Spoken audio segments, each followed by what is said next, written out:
আজ আমি তোমাদের একটা সুন্দর কনসেপ্ট শিখিয়ে দিচ্ছি যে সি এর সাউন্ড কখন দন্তস্বর আকারে হয়, আবার কখন কয়ের আকারে হয়।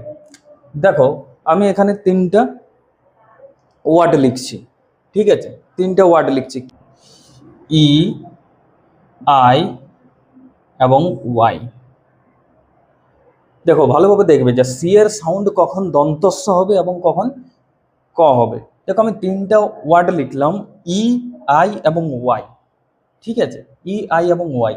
এইগুলোর আগে যদি আমি সি দিই, এগুলোর আগে আমি যদি সি লিখি, যেমন সিই, সি আই, সি ওয়াই, এইগুলোর আগে যদি আমি সি দিই তাহলে সেটা দন্তস্বয়ের বা স্বয়ের উচ্চারণ হবে।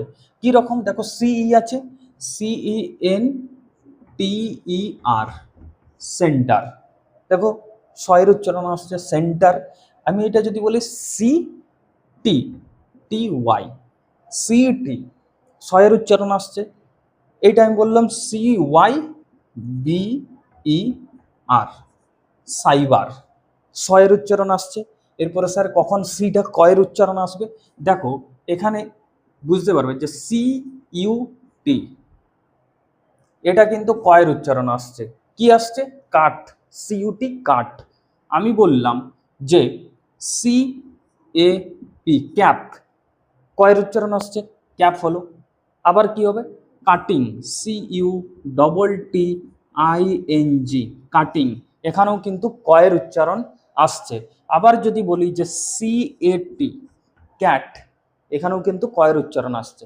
তাহলে কখন স হবে এবং কখন ক হবে, এই জিনিসটা তোমরা কিন্তু জেনে গেলে। তো এই রকম সুন্দর কনসেপ্ট জানার জন্য অবশ্যই কিন্তু বুবাই স্যার একাডেমি চ্যানেলটা তোমরা সাবস্ক্রাইব করে রাখো।